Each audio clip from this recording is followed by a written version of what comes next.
ओम साईराम. संजीवनी academy Kopargaon व संजीवनी international school Shirdi याचा 10वीचा यावर्षीचा एकदम उत्कृष्ट निकाल लागलेला आहे. तर संजीवनी ग्रुप ऑफ इन्स्टिट्यूट, संजीवनी युनिव्हर्सिटीच्या मॅनेजमेंटच्या वतीनं मी सर्व शिक्षक, पालक, विद्यार्थी यांचे खूप खूप खूप अभिनंदन करू इच्छिते. एकदम उत्कृष्ट निकाल लागला असं मी का म्हणते, कारण टॉपर्स बद्दल तर सगळ्यांनाच माहिती आहे. संजीवनी अकॅडमीचा आपला 98.4चा टॉपर आहे. संजीवनी इंटरनॅशनल स्कूल शिर्डीचा आपला 97.2चा टॉपर आहे. पण मला तुमच्या सगळ्यांच्या निदर्शनास एक गोष्ट आणून द्यायची आहे, ती म्हणजे संजीवनी अकॅडमीमध्ये 109 मुलांनी एनरोलमेंट केली होती 10वीसाठी.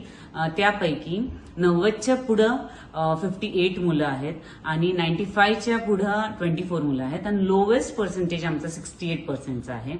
तर कायम नितीन दादांचं आम्हाला मार्गदर्शन असतं की तुम्ही फक्त टॉपरकडे नाही तर लोवेस्ट जे मुलं आहेत त्यांच्याकडे पण लक्ष द्या. त्यामुळे 15पेक्षा जास्त मुलं आहेत ज्यांनी खूप मोठी लीप घेतलेली आहे. त्यामध्ये स्पंदन जाधवचं एक नाव घ्यायला मला आवडेल. तो 60s मध्ये होता आणि त्याला आता 87% मिळालेले आहेत. संजीवनी इंटरनॅशनल स्कूल शिर्डी ही एक डे बोर्डिंग स्कूल आहे. तिथलं सांगायला गेलं की तर जे काही मुलं 10वीचं किंवा लोअर ग्रेडचे मुलं तिथं आहेत ते अजिबात ट्युशन्सला जात नाहीत, कारण की एक डे बोर्डिंग स्कूल आहे आणि कमी मुलं आहेत आणि स्टाफ बाहेरचा आहे आणि 1-to-1 अटेन्शन देतो. संडेजला पण क्लासेस होतात. तर तिथं आमचा टॉपर चांगला आहे, पण त्याचबरोबर लोवेस्ट पर्सेंटेजचा जो मुलगा आहे तो 72%चा आहे. त्याचं नाव आहे सार्थक बाबुळके. तो एक शेतकरी कुटुंबातील मुलगा आहे आणि त्याच्या वडिलांनी जेव्हा आपल्या शाळेत टाकलं ते म्हणले की मला दुसरं काही माहिती नाही, मी फक्त ह्या शाळेवर विश्वास ठेवून, संजीवनीवर विश्वास ठेवून इथे टाकलंय. आणि त्याची इम्प्रूव्हमेंट अजिबात नव्हती, पण ती आपल्या SISच्या टीचर्सनी खूप मेहनत घेऊन ती 72% वर त्यांनी आणून बसवलं. तर मला सगळ्या शिक्षकांचं, मुलांचं, प्रिन्सिपल शैला झुंजाराव मॅडम, अनुश्रिता मॅडम, सुधा सुब्रमण्यम मॅम, शेंडगे सर व सगळ्या पालकांचे खूप खूप अभिनंदन करायचे आहेत. टॉप मॅनेजमेंटच्या वतीनं, संजीवनी ग्रुप ऑफ इन्स्टिट्यूट्स आणि संजीवनी युनिव्हर्सिटीच्या वतीनं. शिक्षक खरं तर आमच्या संजीवनी ग्रुप ऑफ स्कूलचा खूप मोठा घटक आहे. त्यांना कंटिन्युअस ट्रेनिंग्स आपण देतो, एक्सपिरियन्स स्टाफ आपल्याकडे आहे आणि 1-to-1 अटेन्शन देखील ते देत असतात. नक्कीच ह्या सगळ्या रिझल्टबद्दल बोलत असताना स्वर्ग असे शंकररावजी कोल्हे साहेब यांची खूप आठवण होते, कारण प्रत्येक डिटेलमध्ये ते जायचे.